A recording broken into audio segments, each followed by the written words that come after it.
Hi guys, Shimmy here. Decided to jump in on this question how I get into modelling. This goes out to Chris over at CD Scale Models.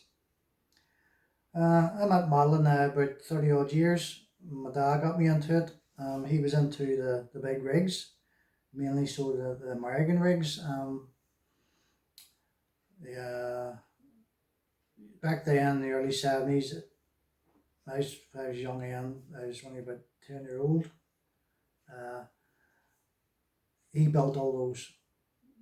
He tried to get me into it, but to that particular time, it was just being a child and they wanted out and about and play with your mates, play football and so forth, and climb trees, go up mountains, whatever else.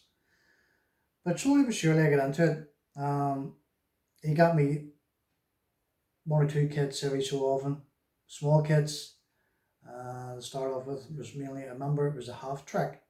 It was a 172 scale half track. I built that and then he started moving on to the tanks and then planes and so forth. But it was all 172 scale until I felt confident myself until building them the bigger scales. And there's no scale that I haven't taken on. Um, the hobbies changed over the years, mainly so with like the 3D printer. I've just had one in the background here and there's another one in the other side of the room. I haven't really got using it in a sense around the 3D printer.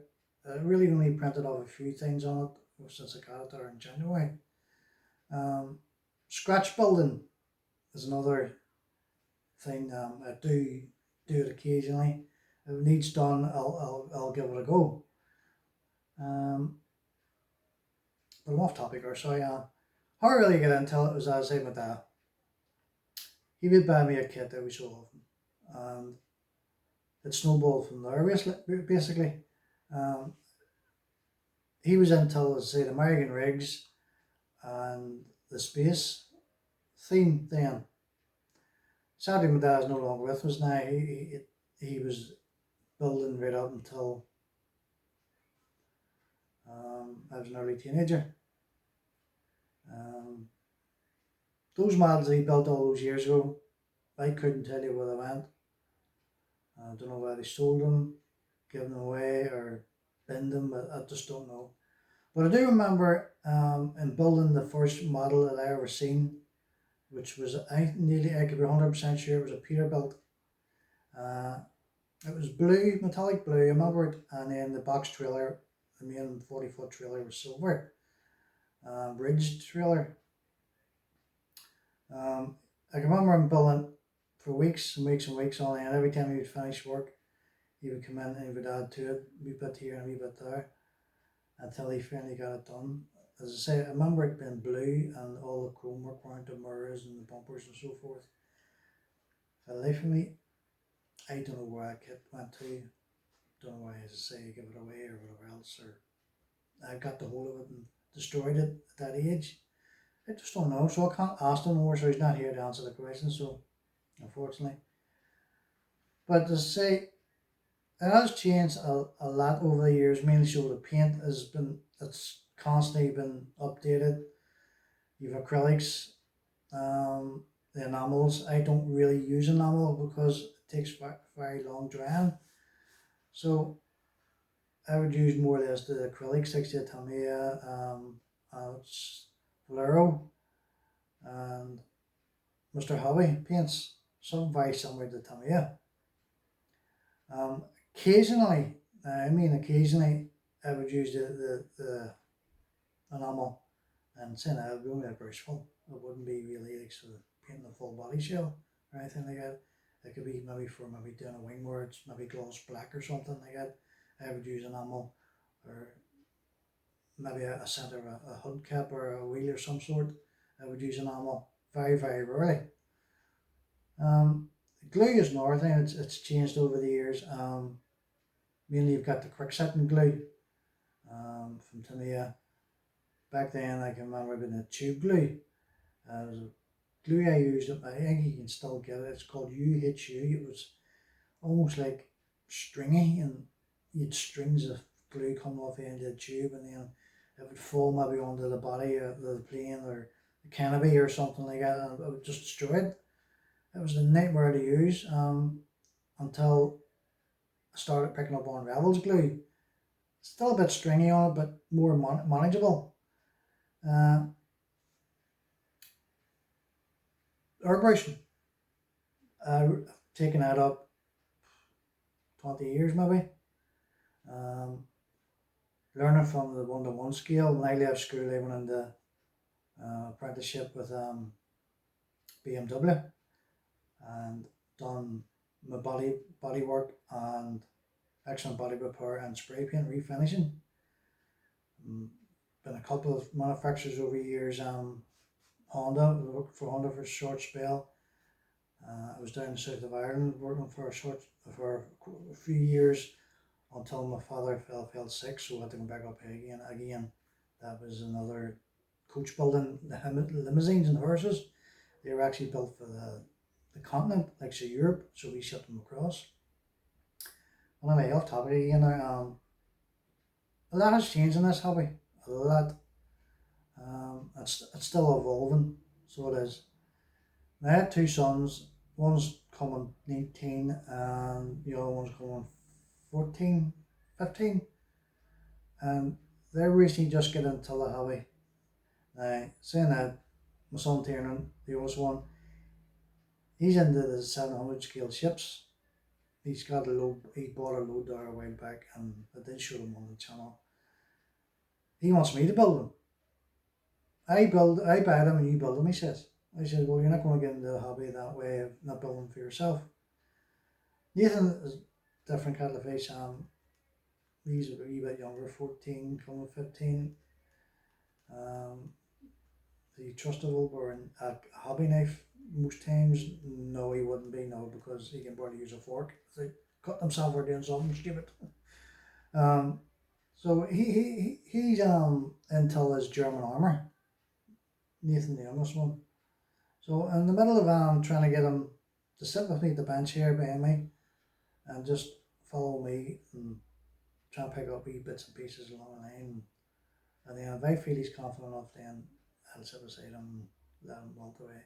I did try it before, but he's like one of these ones, I know what I'm doing and let me be sort of him, you know. So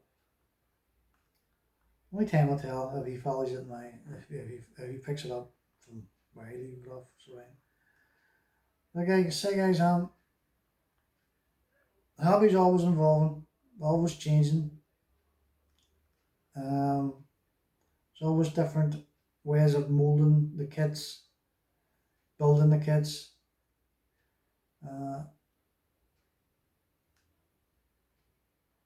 The aspects of me lighting them, I really only started doing that about 10, 15 years. Now my channel is not that long. Behind the closed door, so to speak. When I hadn't got the YouTube channel, I was building them then and lighting them. Most of the models I built back then, 15, 20 years ago, I either sold them or gave them away and so forth to friends that didn't build models. But I don't think there's any model that I haven't had to go out of lighting. I've even actually lit the 72 scale motorbikes, figures. I've actually put torches in the hands of some soldiers, mainly on that big diorama done there a few years ago, the Iraq diorama, convoy. That was 135 scale. But mainly as past while back, I've moved away from the armour just for a break because I was building for some time more. Same for the helicopters. I built the helicopters. I left that behind there for a while. I think the last helicopter I built was the Huey 124 scale. Again, I lit that. Then I put motors in the props and so forth, let them spin. But this past way back, it's been more or less the cars. As you can see, it's the cabinet behind me here. Of some cars in it. Some I haven't wired in just yet to the main switch, but the biggest majority of them it's in there. They are lit. Um, the new one that just finished there recently is the truck behind me here, the Simba airport fire truck. Quite an old kit, 1988. Um, couple of fit issues here and there. Mainly so those tires, as I said in the videos, that they really let it down. Will get around to casting them, just too much on my plate at the minute. With other chores needing done, and housework and so forth. But the cars have been the quick builds for me in a sense. There's not much to them. It's more the ones that I would build. Some of the ones that I have do have engines. Other ones don't have engines. Ones that don't have the engines are kind of straightforward. You don't have to go crazy on wiring them and so forth. The leads and distributor and so forth. So it cuts away half the time it goes into them. But guys, it's an evolving hobby, as I said. It's changing day by day. There's always new products coming out, paint, glues, and photo etch is another thing I've been working with for years. And some of the kits that you get with the photo etch, some can be quite thick. Some are reasonably thin and it's more manageable.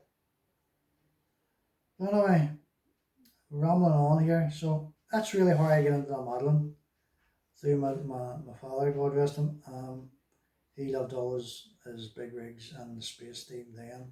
Star Trek. He wasn't really into the Star Wars. I wasn't really into Star Wars either. It was Star Trek I liked.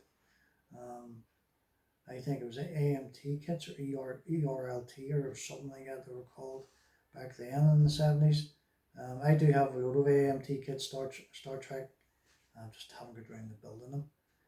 It's like everything else, to join the queue, you really have to be in the mood to start one of these kits, and then when we lighting these kits, it does take up a lot of time. The one behind me, as I said, the fire truck, I was at that for about a month, 4 weeks, maybe just over 4 weeks. But the end result has come out pretty well. I just had to get it in its case and get it away out of the road, keep it dust free and so forth. Anyway guys, don't want to start rambling on again. So that's how I get into the model making. And hopefully my two sons will take it up as a hobby. Years of enjoyment I've had of them so far. So again guys, I hope I haven't bored you too much. So thanks for watching. Chris, hope it satisfies your curiosity how I get into model making. So not much more to say guys, but cheerio, we'll speak again. Shame me signing off.